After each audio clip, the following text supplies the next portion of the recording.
Assalamualaikum warahmatullahi wabarakatuh. Halo anak-anak, Pak Guru di sini. Kali ini Pak Guru akan menjelaskan kepada kalian tentang materi mengenal segi banyak untuk matematika kelas 4. Simak video ini sampai selesai ya, agar anak-anak paham akan materi ini. Dan yuk kita mulai pembelajarannya. Pernahkah kamu melihat benda berikut? Yang pertama, ada papan tulis, kemudian ada rambu lalu lintas, kemudian ada jam dinding yang berbentuk lingkaran. Pasti anak-anak pernah melihat ketiga benda ini kan? Nah, benda ini adalah contoh dari bangun datar. Tapi, tidak semua bangun datar itu masuk ke dalam segi banyak. Nah, apa segi banyak itu? Segi banyak adalah bangun datar tertutup yang isinya dibatasi oleh garis lurus. Ingat ya, tertutup dan dibatasi oleh garis lurus. Nah, di sini Pak Guru punya tiga bangun. Bangun A, bangun B, dan bangun C. Di sini kita akan mencoba menentukan mana yang disebut sebagai segi banyak dan mana yang tidak termasuk segi banyak. Perhatikan tulisan yang tercetak warna merah. Yang pertama, bangun datar itu tertutup dan kemudian sisinya dibatasi oleh garis lurus. Kita lihat yang A.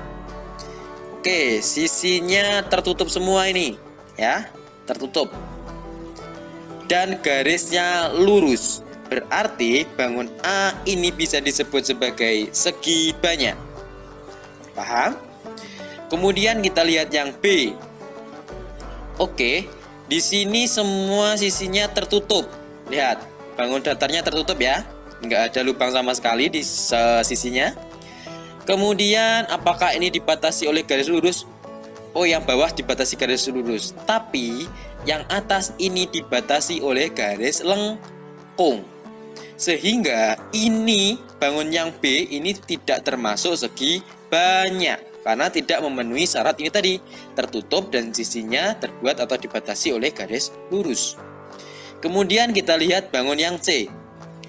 Kita lihat apakah bangun datarnya tertutup? Oh, ternyata tidak tertutup. Lihat bagian yang Pak Guru sorot dengan pointer ini. Di sini ada bagian yang terbuka. Nah, jelas, meskipun ini terbuat dari garis lurus atau sisinya ini dibatasi oleh garis lurus, tapi ini ada sisi yang terbuka. Berarti untuk bangun yang C ini bukan termasuk segi banyak. Bagaimana? Anak-anak sudah paham ya, mana yang disebut segi banyak dan mana yang bukan disebut segi banyak. Selanjutnya, Pak Guru akan menjelaskan tentang jenis-jenis segi banyak. Segi banyak itu dibagi menjadi dua jenis. Yang pertama, segi banyak beraturan, dan yang kedua, segi banyak tidak beraturan. Nah, segi banyak beraturan itu adalah bangun datar yang semua sisinya sama panjang dan semua sudutnya sama besar. Ingat ya, yang dicetak warna merah sama panjang dan sama besar, namanya saja beraturan, berarti ya sama.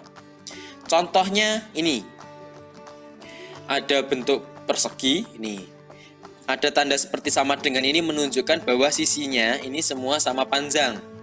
Dan ini juga ada tanda sama dengan di setiap sisi, ini menunjukkan bahwasanya sisi di segi 6 ini sama panjang dan sudutnya otomatis sama besar apabila sisinya sama panjang. Jadi contoh dari segi banyak beraturan itu seperti ini ya. Kemudian yang kedua, segi banyak tidak beraturan, yaitu bangun datar yang sisinya tidak sama panjang dan sudutnya tidak sama besar. Ini kebalikannya dari segi banyak beraturan tadi. Nah, kalau yang segi banyak beraturan tadi kan contohnya seperti ini, semua sisinya sama nih, ada tanda sama dengannya. Nah, kalau yang di segi banyak tidak beraturan, contohnya ini ada trapesium, lihat. Panjang sisinya beda-beda ya. Beda-beda toh. Nah, kemudian ada segitiga. Nah, segitiga ini sisi miringnya lebih panjang nih. Jadi ini yang disebut sebagai segi banyak tidak beraturan, yang mana panjang sisinya tidak sama besar. Dan jelas apabila panjang sisinya tidak sama besar, berarti otomatis besar sudutnya juga tidak sama besar. Oke, itu tadi penjelasan singkat Pak Guru mengenai apa itu yang disebut dengan segi banyak. Oke, apabila masih ada hal yang ingin ditanyakan, tanyakan di kolom komentar. Semangat belajarnya. Wassalamualaikum warahmatullahi wabarakatuh.